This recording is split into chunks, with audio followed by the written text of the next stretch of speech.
Season की शुरुआत Thailand के एक बहुत बड़े बिजनेसमैन सेम से होती है, जो अपने पास्ट को सोचते हुए अपने पहले प्यार के बारे में याद करता है, जो एक सिंगर थी। उसका दोस्त भी उसी सिंगर को पसंद करता था और वो सिंगर भी सेम के दोस्त से प्यार करने लगी थी। ये जानकर सेम अपने दोस्त से लड़ता है। अपनी महबूबा को अपने दोस्त के साथ खुश देखकर वो गुस्से से पागल हो गया था। उसने अपने दोस्त से बदला लेने के लिए उसे धोखा देकर उसके सारे शेयर्स अपने नाम कर लिए थे, जिसके कारण उसके दोस्त की डिप्रेशन से मौत हो गई थी। सेम खुद भी अब ब्लड कैंसर के कारण अपनी जिंदगी के आखिरी दिन गुजार रहा है, इसलिए वो अपनी एक्स लवर और अपने दोस्त की पत्नी को ढूंढता है। इसी तलाश में वो एक मार्केट में था, जहाँ खराब तबीयत के कारण वो गिर जाता है, तो उसे एक लड़की आकर उठाती है, जो और कोई नहीं बल्कि हमारी फीमेल लीड और सेम के दोस्त की बेटी नाइंग है। नाइंग उसके मुँह से अपनी मॉम का नाम सुनकर उसे अपनी मॉम के पास ले जाती है, तो सेम नाइंग की मॉम से माफी मांगता है और भरपाई के लिए उसे उसके पति के हिस्से के पैसे देना चाहता है। मॉम कहती है, मुझे किसी पैसे की जरूरत नहीं है, अगर तुम्हें मुझे कुछ देना है तो मेरा पति वापस ला दो। सेम घर वापस आता है तो उसकी तबीयत इतनी खराब होती है कि उसकी मौत हो जाती है। सेम के फ्यूनरल पर उसके कैसीनो का स्टाफ आता है और वो लोग आपस में लड़ने लगते हैं, तो लोगों को विश्वास नहीं होता कि वो फ्यूनरल पर आए हैं या किसी कुश्ती में। यही सेम का बेटा कॉन्ग आता है और वो उन लोगों को डांटता है, तो वो लोग उसके आने पर लड़ना छोड़कर एकदम शांत हो जाते हैं। कॉन्ग अब्रॉड में पढ़ाई कर रहा था और वो बहुत लंबे समय बाद वापस अपने मुल्क आया था। नाइंग की मॉम को सेम की मौत का पता चलता है, तो वो उसे माफ कर देती है। नाइंग उनसे पूछती है कि आप उनसे इतनी नफरत क्यों करती हो, तो वो नाइंग को सबसे दूर रहने का कहती है। दूसरी तरफ कॉन्ग को अपने पिता का छोड़ा हुआ पैसा मिलता है, तो वो हैरान रह जाता है कि उसे सिर्फ आधा पैसा मिला है। वो अपने पिता के दोस्त से पूछता है, तो वो बताते हैं कि आधा पैसा उनके दोस्त की बेटी नाइंग के नाम है। वो इसका कारण पूछता है, लेकिन वो नहीं बताते, तो कॉन्ग को गुस्सा आता है और वो कहता है कि मुझे उस लड़की से मिलना है। जब वो नाइंग से मिलने जाता है तो उसकी मॉम घर पर नहीं थी और नाइंग पौधों को पानी दे रही थी। कॉन्ग आवाज देकर घर के अंदर आता है और नाइंग के पास जाकर खड़ा होता है, तो वो उसको अचानक देखकर डर जाती है और पाइप उसकी तरफ कर देती है, जिससे कॉन्ग भीग जाता है। कॉन्ग उसको पकड़ लेता है और दोनों कुछ देर तक एक दूसरे को देखते ही रह जाते हैं। नाइंग उसे खुद से दूर करने के लिए एक बार फिर उसे भिगो देती है। कॉन्ग के अंकल भी आ जाते हैं और वो नाइंग को बताते हैं कि ये सेम का बेटा है, तो नाइंग उसके बाल सुखाने लगती है। अंकल नाइंग को सेम की वसीयत के बारे में बताने लगते हैं, लेकिन कॉन्ग उनको रोक देता है। वो नाइंग से कहता है कि मैं तुमसे दोबारा मिलने आऊंगा और इस बारे में बताऊंगा। उसके जाने के बाद नाइंग के एक्सप्रेशंस देखें तो वो कॉन्ग से पूरी तरह इम्प्रेस नजर आती है। कॉन्ग से उसके अंकल नाइंग को वसीयत ना बताने का कारण पूछते हैं, तो वो उनको रेस्ट करने का मशवरा देता है और कहता है कि बाकी मामलात में अब खुद देखूंगा। कॉन्ग अपने दोस्त से पूछता है कि मैं ऐसा क्या करूं कि सारे पैसे मेरे हो जाएं, जिस पर उसका दोस्त उसे कहता है कि तुम नाइंग को भरोसा दिलाओ और उसी से साइन करवा लो। कॉन्ग कहता है कि वो मुझ पे भरोसा क्यों करेगी, मैं उसका फैमिली मेंबर या पति तो हूँ नहीं। इसके साथ ही उसे आइडिया आता है कि हर थाई ड्रामे की तरह वो लड़की को अपने प्यार में फंसा कर अपना मकसद हासिल कर सकता है। उसका दोस्त उसे रोकता है कि ये गलत है, लेकिन कॉन्ग के दिमाग पर सिर्फ पैसा सवार था। नेक्स्ट हम नाइंग को देखते हैं जब अपनी मॉम के सैलून के लिए हेयर कलर ऑर्डर करने जाती है, तो कॉन्ग उसका पीछा करता है। वो नाइंग को उस कंपनी देकर उनके सैलून बहुत सारे हेयर कलर्स भेज देता है, जो नाइंग की मॉम नहीं रखती।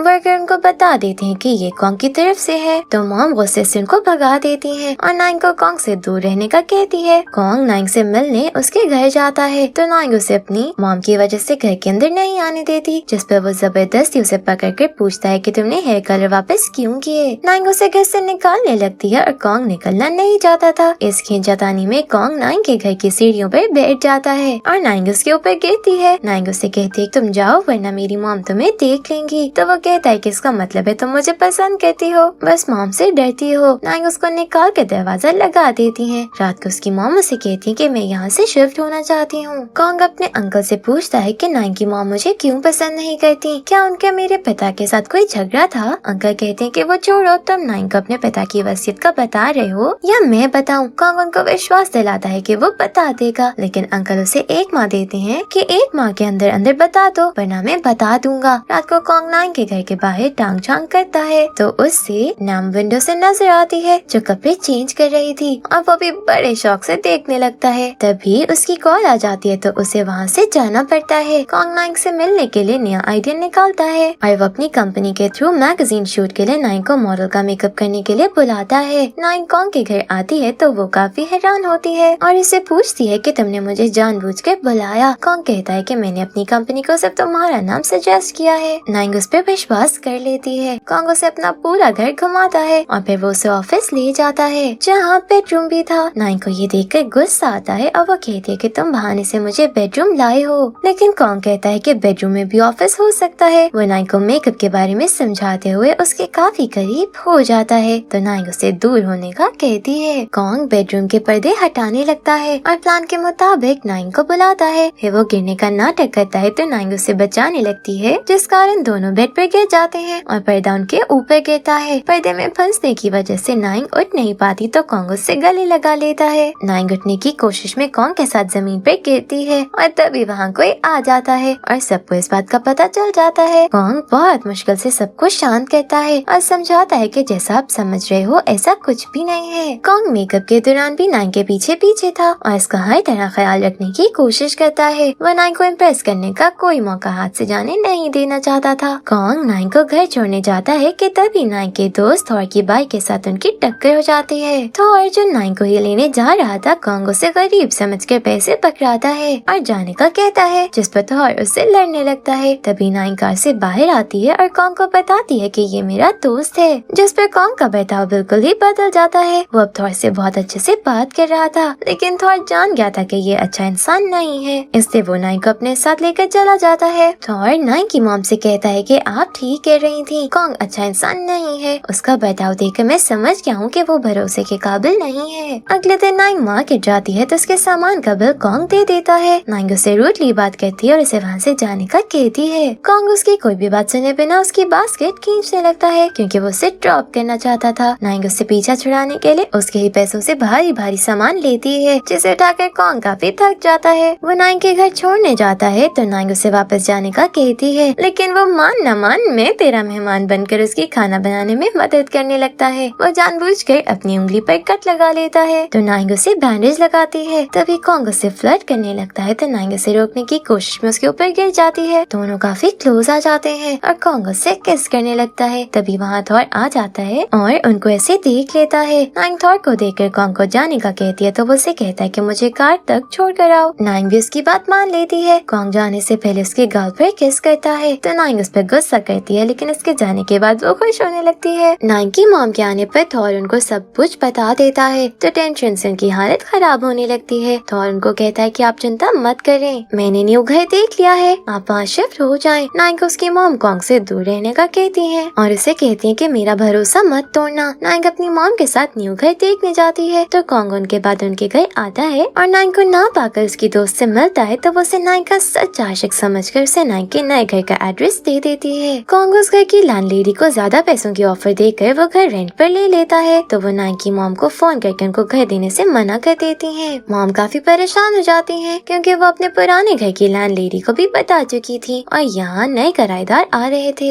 नाइंग एक नई जगह देखती है जो कॉन्ग की ही थी और उसका रेंट भी काफी कम था तो नाइंग तुरंत उस जगह के लिए कॉन्ट्रैक्ट साइन कर लेती है। थॉर को कुछ शक होता है कि ये कॉन्ग का ही काम होगा, लेकिन वो नाइंग को नहीं कहता। कॉन्ग सैलून में नाइंग से मिलने आता है तो मॉम उसे अपने परिवार से दूर रहने का कहती है। मॉम की नफरत देखकर कॉन्ग कहता है कि मेरे पिता ने ऐसा भी क्या कर दिया। तभी थॉर कॉन्ग की कुट लगाता है और इसे वहाँ से जाने का कहता है, लेकिन कॉन्ग भी ढीठों का सरदार था। वो इतनी इंसल्ट के बाद भी सैलून में सफाई करता है तो मॉम भी थोड़ी इम्प्रेस हो जाती है। नाइंग से अकेले में सामना होने पर कॉन्ग उसे कहता है कि मैं तुम्हें पसंद करता हूँ, जिस पर नाइंग की धड़कन तेज हो जाती है। कॉन्ग नाइंग के पीछे हर जगह पहुँच जाता है और उसे फ्लर्ट करने का कोई मौका हाथ से जाने नहीं देता। फिर वो एक दिन नाइंग को प्रपोज कर देता है तो नाइंग अपनी मॉम से पूछती है कि आपकी और बाबा की शादी कैसे हुई थी। उसकी मॉम समझ जाती है और वो नाइंग से कहती है कि कॉन्ग बहुत बिगड़ा हुआ लड़का है, वो तुम्हारे काबिल नहीं है। ये सुनकर नाइंग कॉन्ग को मना कर देती है। कॉन्ग उसे वजह पूछता है तो वो कहती है कि मैं तुमसे प्यार तो करती हूँ लेकिन शादी नहीं कर सकती। कॉन्ग उसकी मॉम के पास जाता है और उनसे कहता है कि आप नाइंग को मना क्यों कर रही हैं। मॉम पुलिस स्टेशन फोन करने लगती हैं तो नाइंग उनसे कहती है कि मैं कॉन्ग से प्यार करती हूँ और इसी से शादी करना चाहती हूँ। कॉन्ग ने पूरी तैयारी की हुई थी और वह शादी वाले दिन ही नाइंग से पावर ऑफ अटर्नी पर साइन करवाना चाहता था।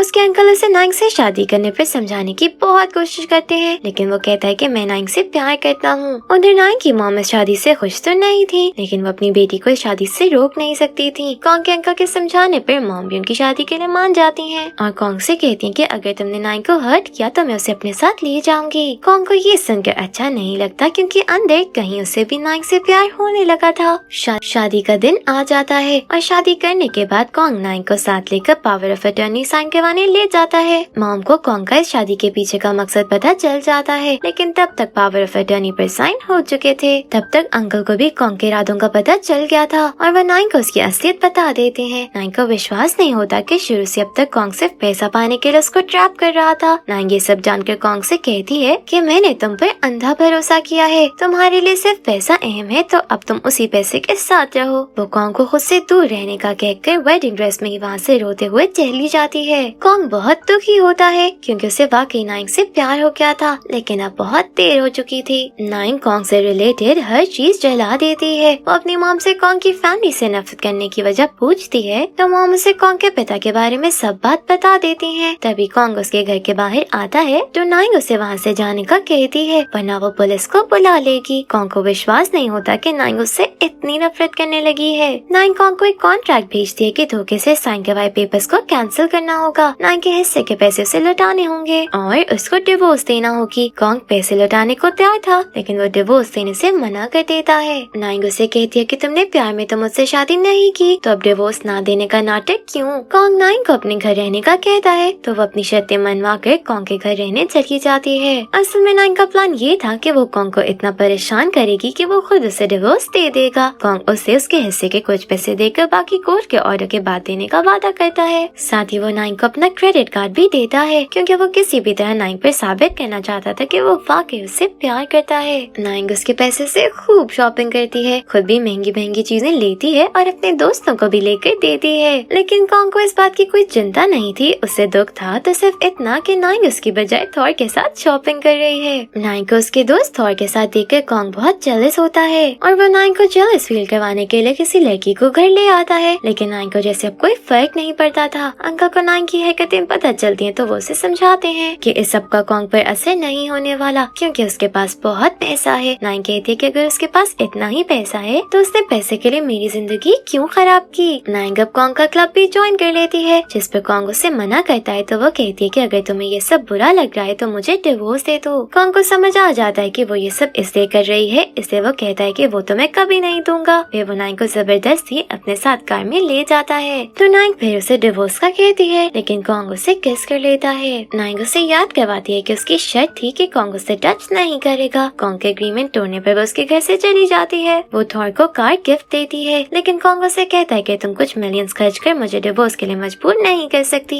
नाइंग एक घर खरीदने के लिए थॉर के साथ जाती है और जब ये बात कॉन्ग को पता चलती है तो उससे बहुत गुस्सा आता है। वो उनके पीछे ही पहुंच जाता है और नए घर में नाइंग के साथ मौजूद थॉर की शर्ट के बटन खुले देखकर उसे मारते हुए कहता है कि मेरी पत्नी से दूर रहो। फिर वो नाइंग को उठाकर कार में बिठाता है और उसे अपने फार्म हाउस में ले जाता है, जिसके बारे में किसी को भी नहीं पता था। नाइंग डर जाती है तो कॉन्ग कहता है कि अगर तुम अपने दोस्त के साथ अकेले घर में रह सकती हो तो मेरे साथ क्यों नहीं। नाइंग उसे पूछती है कि तुम क्या करना चाहते हो। कॉन्ग कहता है कि वो ही जो मुझे बहुत पहले कर देना चाहिए था। अगली सुबह नाइंग उसे कहती है कि तुम्हें जो चाहिए था वो तुम्हें मिल गया, तो अब मुझे डिवोर्स दे दो। कॉन्ग उसे कहता है कि मुझे तुम और तुम्हारा प्यार चाहिए। नाइंग अपनी मदद के लिए किसी को बुलाना चाहती थी, लेकिन कॉन्ग उसका फोन पकड़ लेता है। नाइंग कहती है कि मुझे तुमसे नफरत है, तो कॉन्ग उसे किस कर लेता है और फिर वो उसे बंद करके नाश्ता लेने चला जाता है। उसके जाने के बाद नाइंग किसी तरह वहाँ से निकलने में कामयाब हो जाती है। नाइंग को भागते हुए चोट लग जाती है, तभी कॉन्ग उसके पास पहुंचकर उसे घर ले जाता है और उसकी बैंडेज करने लगता है और फिर वो उसे खाना बनाकर खिलाता है। कॉन्ग ने नाइंग के हाथ बांध रखे थे। उसके सोने के बाद नाइंग वहाँ से भागने लगती है, लेकिन कॉन्ग जाग रहा था तो वो उसकी ये कोशिश नाकाम बना देता है। दूसरी तरफ नाइंग की मॉम और थॉर नाइंग को ढूंढ रहे थे, लेकिन नाइंग का कोई पता नहीं चलता। नाइंग को एक बार फिर कॉन्ग पर विश्वास होने लगा था, लेकिन एक दिन जब वो घर पर कॉन्ग को ना पाकर उसके फोन से किसी को कॉल करने लगती है, तभी कॉन्ग की दोस्त का फोन आ जाता है। नाइंग फोन उठाती है तो वो कहती है कि तुमने एक बार फिर नाइंग को अपनी बातों में फंसा ही लिया, अब तुम्हें पैसे मिल जाएंगे। वो ये सुनकर थॉर को फोन करती है और उसे लोकेशन भेजकर अपने पास आने का कहती है। नाइंग कॉन्ग से कहती है कि तुम्हें मुझसे क्या चाहिए। वो कहता है कि मुझे अब सिर्फ तुम चाहिए हो क्योंकि मैं तुमसे बहुत प्यार करता हूँ। तभी थॉर वहाँ आ जाता है तो थॉर और कॉन्ग की लड़ाई हो जाती है, लेकिन थॉर फिर भी नाइंग को लेकर चला जाता है और कॉन्ग उससे रोकता ही रह जाता है। उसके जाने के बाद कॉन्ग रोने लगता है। उधर नाइंग सबसे कह देती है कि मुझे कॉन्ग के बारे में कोई बात नहीं करनी। कॉन्ग नाइंग से मिलने जाता है, लेकिन अब नाइंग को मिलना ही ही नहीं था, उसे अपना हिस्सा भी नहीं चाहिए था। उसी वक्त कॉन्ग की आंटी की साजिश की वजह से थॉर कॉन्ग के पैसे चोरी करने के इल्जाम में अरेस्ट हो जाता है। वो लोग जब सीसीटीवी फुटेज देखते हैं तो उनको पता चलता है कि ये थॉर का नहीं कॉन्ग की आंटी का काम है, लेकिन ये देखकर भी कॉन्ग थॉर का केस वापस लेने को तैयार नहीं था। इसके बदले वो नाइंग को अपने साथ रहने का कहता है, तो नाइंग अपने दोस्त को बचाने के लिए मान जाती है। नाइंग को उसके घर पर रहकर उसकी हर बात मानना पड़ती है और कॉन्ग का हर वक्त का रोमांस भी बर्दाश्त करना पड़ता है। नाइंग कॉन्ग को अपने ही रूम में किसी और औरत के साथ देखती है तो वो फौरन डिवोर्स पेपर पे साइन कर देती है। उधर कॉन्ग जो अपनी आंटी की साजिश का शिकार हुआ था उसे कुछ भी याद नहीं था। वो आंटी से नाइंग का पूछता है तो वो कहती है कि वो तुम्हें छोड़कर थॉर के पास चली गई है और अब उसे तुमसे डिवोर्स चाहिए। कॉन्ग नाइंग को कॉल करता है जो नाइंग की मॉम पिक करती है और वो कॉन्ग से कहती है कि अब मेरी बेटी से दूर रहो और उसे मजीद दुख ना दो। कॉन्ग को उसके अंकल बता देते हैं कि तुम्हारे पिता ने नाइंग के नाम पैसे इसलिए किए क्योंकि उन्होंने नाइंग के पिता को धोखा देकर उसके बिजनेस पर कब्जा किया था। कॉन्ग अपनी सोच पर अफसोस होता है, लेकिन अब पछताने के अलावा वो क्या कर सकता था। नाइंग प्रेग्नेंट थी, लेकिन ये बात वो किसी को नहीं बताती। वो हेयर स्टाइलिस्ट के कोर्स के लिए जापान जाना चाहती थी, जिस पर सब उसे बहुत समझाती हैं, लेकिन उससे कॉन्ग से दूर जाना था। कॉन्ग को पता चल जाता है कि उसको और नाइंग को दूर करने के लिए उसकी आंटी ने साजिश की है। वो नाइंग से मिलने जाता है तो कॉन्ग को पता चलता है कि नाइंग जापान जाने के लिए एयरपोर्ट पर चली गई है। वो नाइंग की मॉम को सब सच्चाई बताता है तो वो उसे नाइंग के पास जाने का कहती है। उसी वक्त नाइंग के साथ मौजूद उसकी दोस्त को उसके प्रेग्नेंट होने का पता चलता है तो वो सबको बता देती है और ये बात कॉन्ग को भी पता चल जाती है। कॉन्ग प्लेन के अंदर ही चला जाता है और नाइंग से कहता है कि तुम एक बच्चे को उसके पिता से दूर कैसे कर सकती हो। नाइंग उसे उसके धोखेबाजी का याद करवाती है तो कॉन्ग उसे बताता है कि उन्होंने मुझे नशा देकर मेरे खिलाफ साजिश की। तभी गार्ड्स कॉन्ग को प्लेन से बाहर निकाल देते हैं तो वो फ्लाइट के जाने का सुनकर वहीं देवदास बन के बैठ जाता है। तभी नाइंग वहाँ आ जाती है तो कॉन्ग उसे कहता है कि मैंने तुमसे धोखे से शादी की, लेकिन मेरा प्यार सच्चा है, मुझे तुम और मेरा बेबी दोनों चाहिए हो। नाइंग भी अब उसके बिना कहाँ रह सकती थी। वो उसके गले लग जाती है और इनकी हैप्पी एंडिंग के साथ ही हमारा सीजन खत्म हो जाता है। Thank you for watching.